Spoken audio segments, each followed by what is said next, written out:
Começa agora, Inédita Pamonha. Por instantes felizes, virginais e irrepetíveis.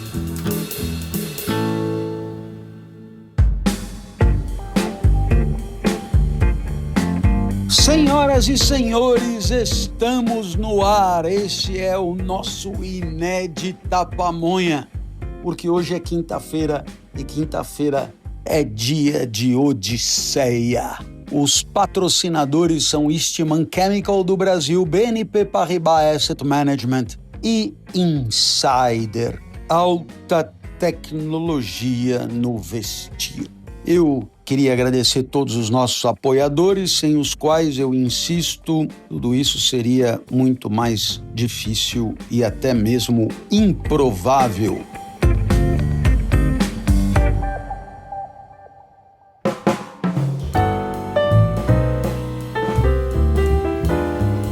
A Odisseia é a volta do herói Odisseu para casa. E a primeira pergunta é: volta de onde, né? E a resposta vem na Ilíada, cujo texto nós já examinamos. A resposta vem na Ilíada. Ulisses volta da guerra de Troia. Vitorioso, é verdade. E, claro, reza a narrativa que a sua astúcia com o cavalo de Troia foi decisiva para a vitória.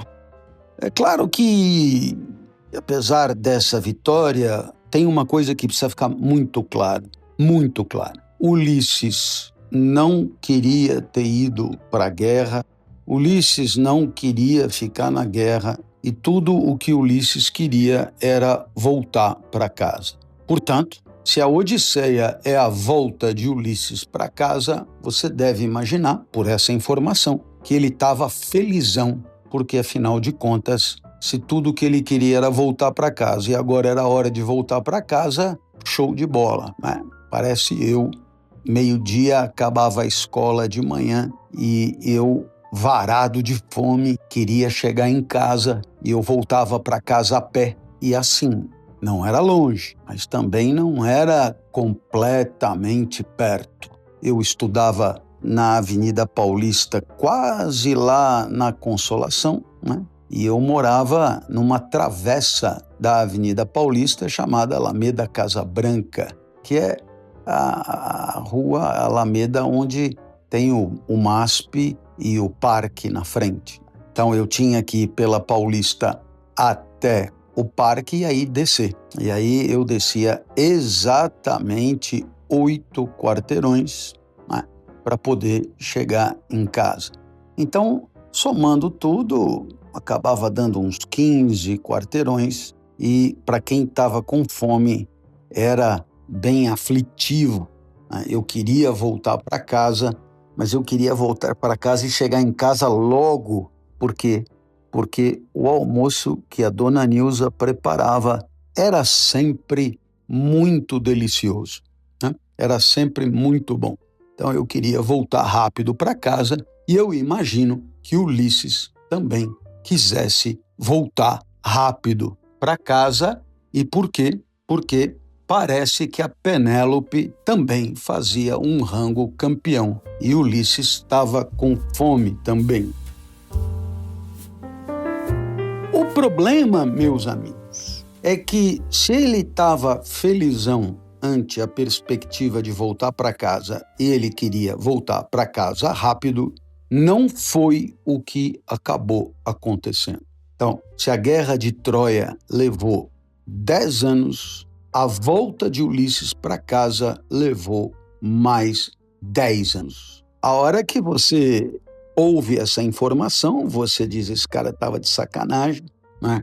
Quem quer voltar para casa não leva 10 anos para chegar, né? Ele deve ter passado, né? Deu uma paradinha em algum lugar para tomar um chopp antes, ele deve ter encontrado alguém, ele, né, aproveitou, já que na guerra a coisa era meio feia no quesito intimidades, ele aproveitou para, né, tirar o atraso antes de chegar em casa e é muito, digamos, é muito cínico da parte dele dizer que estava doido para chegar em casa e levar 10 anos para chegar. Sobretudo porque de Troia até a casa dele, na ilha de Ítaca, não é? Você olhar ali, vamos combinar que a coisa era perto. Dava para chegar em alguns dias de barco, porque Ítaca é uma ilha, né? Dá para chegar em alguns dias de barco. Então, 10 anos é um pouco exagerado, você concordará comigo. Então, aí é que está. A Odisseia é um conjunto de dificuldades que Ulisses teve para voltar para casa. Ele verdadeiramente queria voltar para casa rápido, mas ele, ao longo do caminho, enfrentou uma série de obstáculos que tornaram esse regresso um tormento, uma odisseia, uma aventura difícil de ser vivida. Então, essa é um pouco a história. Ele queria mesmo voltar para casa, lembrando uma informação da Ilíada: Ulisses era rei em Ítaca. E durante todos os 10 anos da guerra, a sua família esperava por ele, Penélope e o filho que tinha acabado de nascer quando ele foi para a guerra e cuja infância ele não pôde acompanhar por conta dessa guerra, né? Esse filho se chamava Trasímaco, você deve imaginar. Trasímaco nasceu quando ele foi para a guerra. Então, quando a guerra acabou, Trasímaco tinha 10 anos e quando Ulisses conseguiu voltar, Trasímaco tinha quase 20. Então, né, não é brinquedo também para o filho, né? Recebendo informações de que o pai era incrível, o pai era um herói, o pai era fantástico, o pai era maravilhoso. Passar os primeiros 20 anos da vida sem o pai é também uma grande sacanagem. Então, né, se você pergunta, escuta, como 20 se a guerra levou 10? É que ele levou mais 10 para voltar. Então, a Ilíada conta a história da guerra 10 anos, é claro que a Ilíada não conta os 10 anos, conta só o final da guerra, né? E a Odisseia conta os outros 10 anos, que são essa viagem maluca que ninguém merece para voltar para casa. Então, esse é o ponto central da Odisseia. Ulisses queria muito voltar, ele não estava se divertindo no regresso, ele não estava dando uma de mochileiro com os amigos, ele contava os dias e as horas de tanta vontade de reencontrar sua família, sua casa, seus concidadãos, seus súditos e assim por diante. Mas o que foi que aconteceu? Responder essa pergunta é contar a Odisseia, né? Primeira pergunta que quando meu pai me contou a Odisseia, a primeira pergunta que eu fiz foi: ele errou o caminho? E, de certa maneira, isso também aconteceu, né? Eu cheguei a perguntar, escuta, ele chegou tarde e perdeu a última barca para Ítaca. Isso, de certo modo, também aconteceu, de perder a barca. Agora, é claro, nada disso justifica 10 anos de viagem. Os marujos gregos entraram em greve? Talvez, mas nada disso justificaria tanto tempo de viagem. Então, tem um pouco de tudo e tem muito mais, e então é o que a gente começa a contar a partir de agora.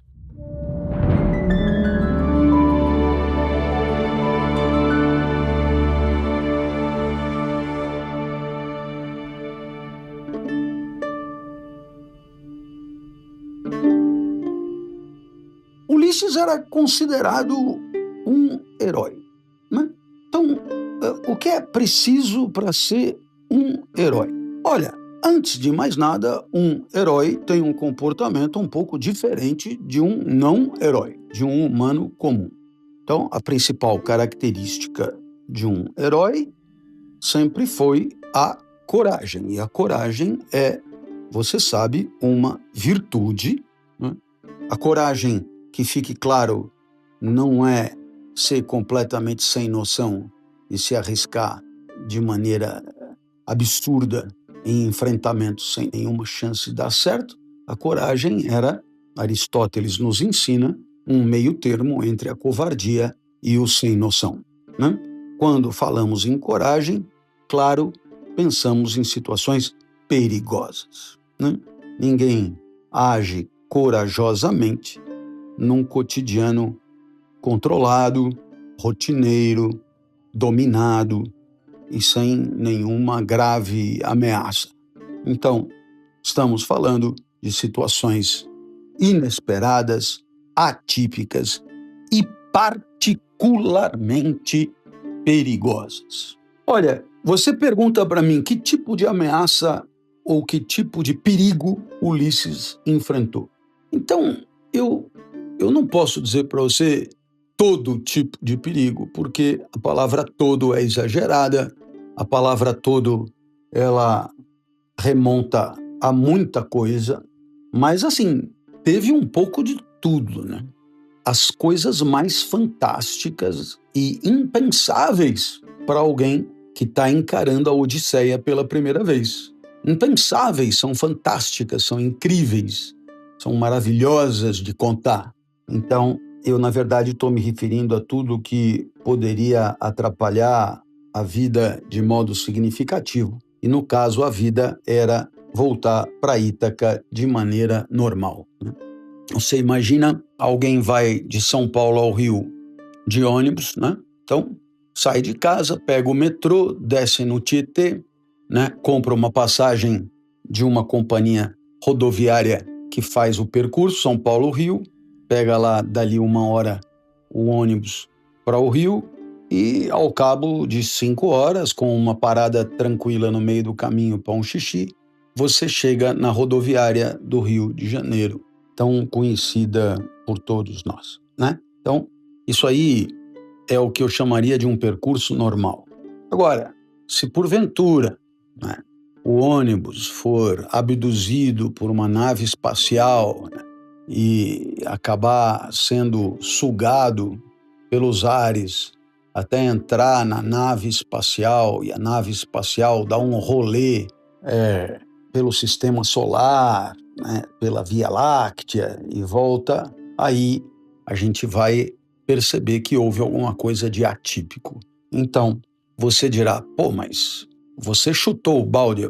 Eu chutei o balde, mas eu não chutei o balde como Homero. Homero chutou muito mais o balde do que a minha nave espacial. Pode esperar, né? Porque vem coisas incríveis por aí, né? Então, é claro que nem todo mundo passa a vida voltando para casa e, portanto, você pode ter N exemplos de situações excepcionais, atípicas e inquietantes, como a perda de um ente querido, a perda de patrimônio com um plano econômico restritivo, perda da própria reputação, perda de um vínculo afetivo e assim por diante. Então, a coragem é sempre ante situações da vida que, claro, alcançam qualquer um e que poderão ser vividas com uma gestão do medo mais ou menos bem feita. Aí vem a pergunta, o que é exatamente a coragem, né? Quer dizer, não tem como você estudar a história de um herói sem ter na cabeça uma ideia do que é a coragem, né? Então, se a gente tivesse que arriscar, a gente diria que o corajoso é aquele que, numa situação de perigo, não se deixa paralisar pelo medo, né? Em outras palavras, o que eu estou dizendo aqui para você é que a coragem não é a eliminação do medo. A coragem não é o desaparecimento do medo. E isso é muito importante para entender a Odisseia.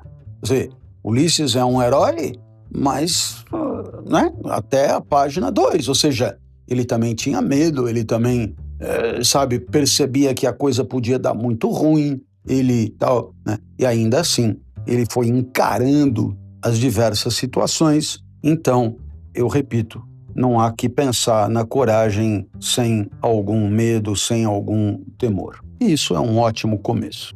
Eu diria que a coragem sempre foi entendida como uma virtude que permite a vitória, né, da vontade e, portanto, a vitória daquilo que decidimos pela inteligência como sendo o melhor a fazer, né?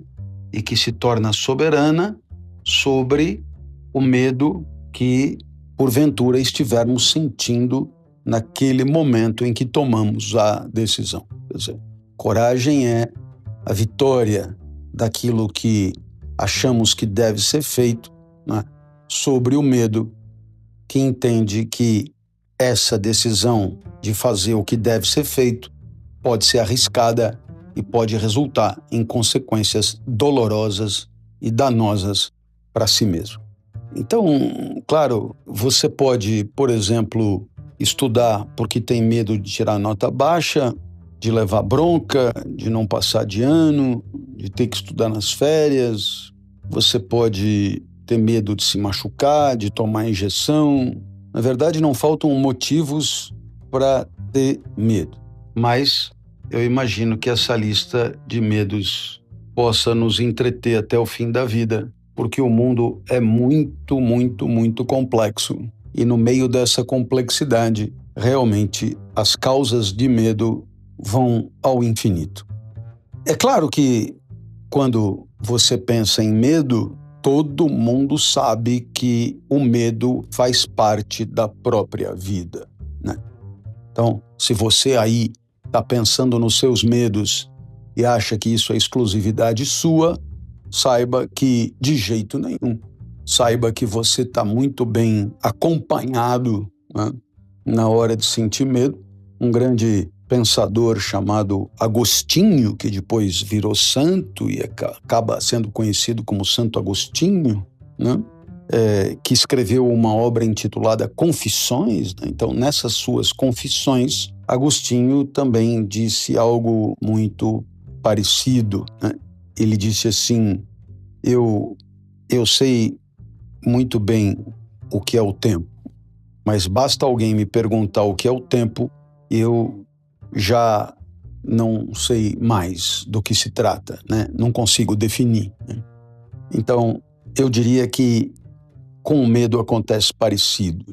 O fato de você sentir medo, e você sente medo desde que nasceu, porque todo mundo sente medo, não significa que você saiba defini-lo, que você saiba do que se trata. Então, se a coragem é a gestão do medo e o herói é corajoso, nós temos que necessariamente saber do que o medo se trata, né? E o medo, claro, é uma emoção, é uma paixão triste.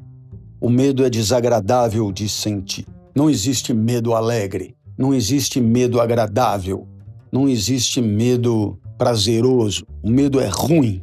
E o medo tem como origem, né, uma cogitação, uma imaginação, um pensamento a respeito de alguma coisa que você não gostaria que te acontecesse.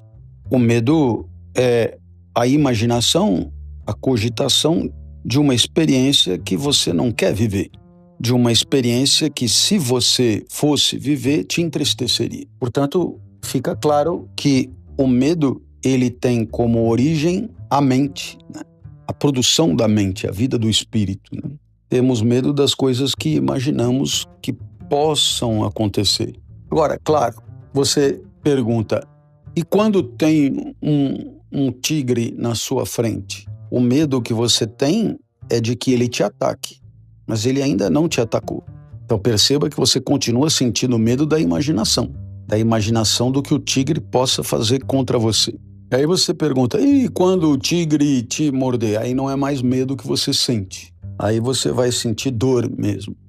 É outra coisa que você sente. O medo, portanto, ele é sempre causado pelo mundo imaginado, pela vida suposta, pela vida cogitada. Enquanto só houver ameaça, ainda que iminente, o que há é medo. Bom, nós definimos então o herói pelo modo como enfrenta o medo, e nós definimos o medo como sendo uma coisa que passa pela própria cabeça e que não gostaríamos de experimentar.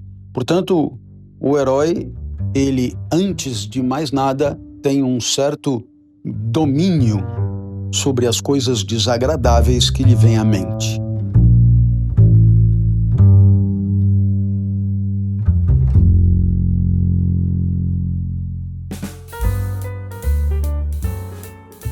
Olá, eu sou Clóvis de Barros e venho aqui propor a você nos apoiar a manter vivos os nossos conteúdos de filosofia na internet. Para você participar com uma singela colaboração, você deve entrar em apoia.se/Inédita Pamonha. Repetindo, apoia.se/Inédita Pamonha. Você pode nos ajudar demais a honrar os nossos compromissos, pagar nossos editores, as nossas plataformas e manter nosso conteúdo vivo para que ele continue impactando as pessoas como tem feito.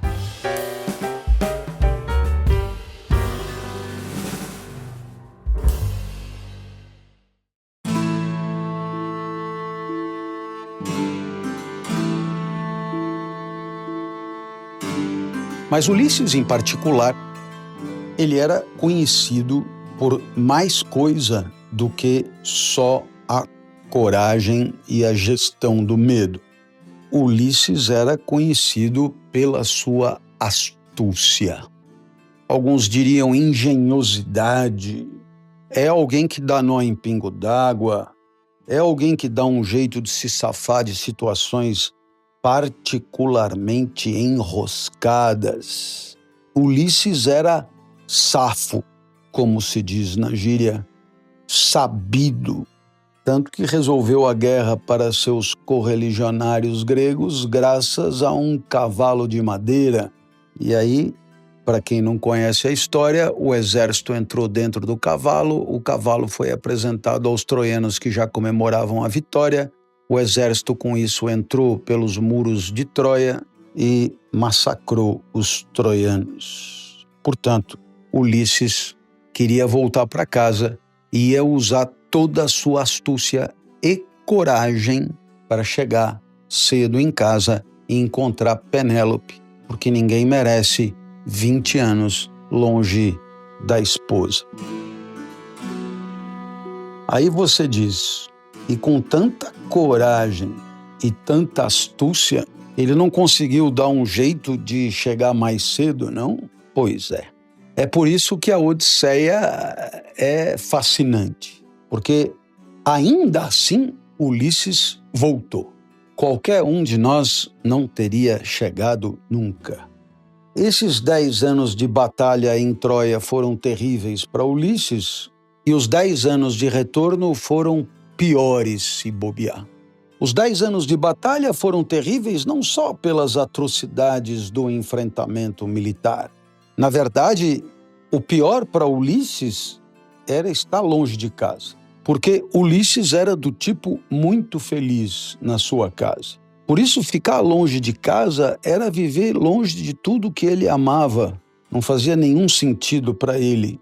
Sabe, o cara que se pergunta o que eu estou fazendo aqui? Claro que você pergunta, mas por que ele não foi embora então?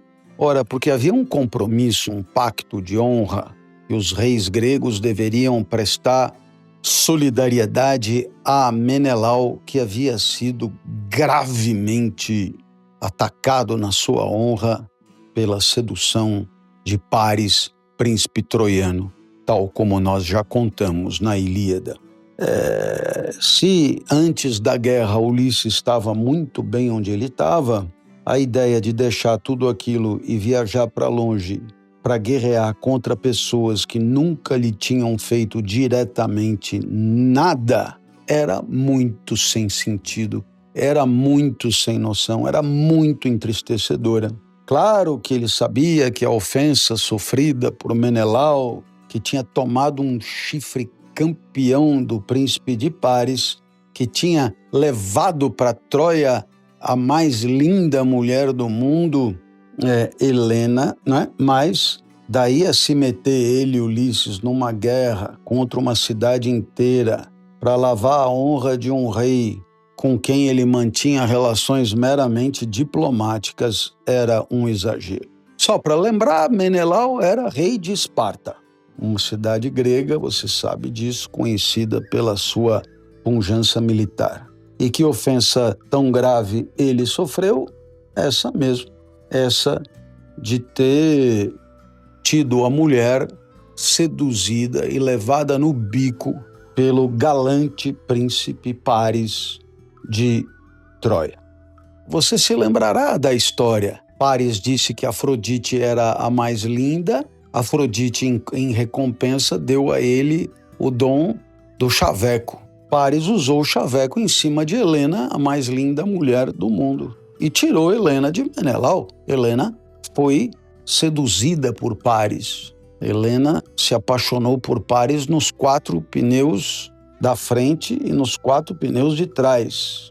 E aí deu ruim, porque Menelau quis vingar a ofensa e a guerra durou 10 anos por causa disso. Afinal de contas, vê a sua mulher, ele, rei de Esparta, vê a sua mulher sair correndo atrás de um fedelho, sem sequer olhar para trás. Essa manobra bem-sucedida do chavequeiro troiano é que deu origem à Guerra de Troia, que fez com que Ulisses ficasse tanto tempo longe de casa. Ora, o que é que a gente poderia aprender de tudo isso, né? A gente poderia aprender de tudo isso que há um entendimento de que há lugares para cada um que são adequados a esse cada um, né? Há lugares naturais, assim. Então, da mesma maneira que os animais têm o seu habitat, que tem a ver com suas características, né? Um urso tem muito pelo e precisa, portanto, de viver em lugar frio. Tem outros animais que precisam viver em lugar quente, tem outros animais que precisam de água, etc. Assim também os humanos, eles se dão bem num lugar e não se dão bem em outro lugar. E portanto, cada um deve procurar o seu lugar. E cabe ao humano achar o seu lugar e viver num lugar que lhe é adequado, porque isso implicaria participar de uma grande harmonia do universo, né? Uma harmonia cósmica. Então, se a fumaça sobe é porque o lugar natural dela é em cima, se a pedra cai é porque o lugar natural dela é embaixo, e o lugar natural de Ulisses é Ítaca. Por isso ele era tão feliz lá. Então, qual é a graça da história? É que se a pedra cai porque está em movimento em busca do seu lugar natural, Ulisses volta para Ítaca porque está em movimento em direção ao seu lugar natural. Veja, isso é fundamental aqui para nós, né? A vida de Ulisses fora de Ítaca é uma vida desarmônica, é uma vida que ofende a harmonia cósmica. E por isso, Ulisses tem uma tendência natural, como a pedra tem de cair, a fumaça tem de subir pelos ares. Ulisses tem uma tendência de natureza de voltar para Ítaca. E aí você pergunta, ante toda essa tendência, como é que a Odisseia foi tão dura? Pois é que o segundo ponto que a gente deve aprender com a Odisseia é que nem sempre viver no seu lugar certo, no seu lugar natural, no lugar onde você deve viver, nem sempre é fácil, porque tem as outras pessoas, tem a sociedade, tem as conveniências, tem as dificuldades, tem de tudo que pode impedir. Então, se existe o seu lugar natural, viver no seu lugar natural pode representar um grande desafio, uma grande dificuldade. Então, a título de exemplo, vamos imaginar que o meu lugar natural seja a escola, porque me considero um explicador e sou por natureza explicador, então o meu lugar natural é a escola, que é lugar de explicação. Mas vamos imaginar que eu tenha sido, ao longo da vida, seduzido por ganhos imensos de dinheiro para trabalhar no mercado financeiro e tenha, portanto, me dedicado ao mercado financeiro. Então perceba que eu vivi fora de lugar, eu vivi durante muito tempo fora de lugar, em nome de uma facilidade apresentada pelos outros, pelo mundo social, pela vida em sociedade, né, que me desalinhou do meu lugar natural. Então, para viver no meu lugar natural, que é a escola, eu teria que abrir mão de muito dinheiro. Então, isso é um jeito de entender, né? Ulisses, nessa sua volta para Ítaca, não enfrentou só desafios agressivos, mas enfrentou também tentações agradáveis. Né?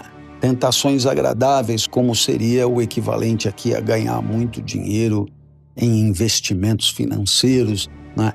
Ele enfrentou tentações agradáveis, mas Ulisses sempre teve muito claro que, por mais vantajosas que pudessem parecer ser aquelas situações fora do seu lugar natural, a vida boa mesmo é a vida vivida em Ítaca.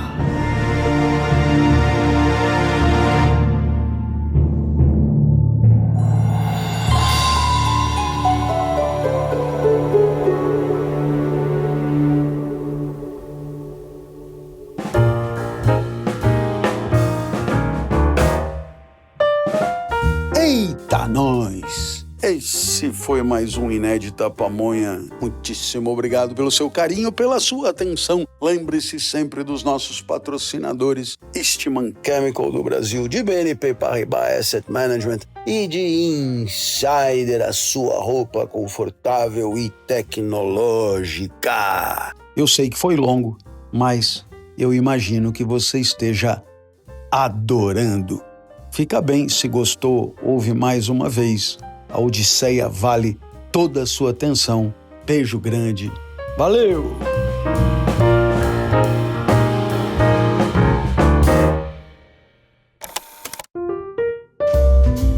Este conteúdo foi trazido até você pelo Espaço Ética, a assessoria oficial do Clóvis de Barros. Para mais informações sobre cursos, livros e palestras, acesse clovisdebarros.com.br e siga o professor nas redes sociais.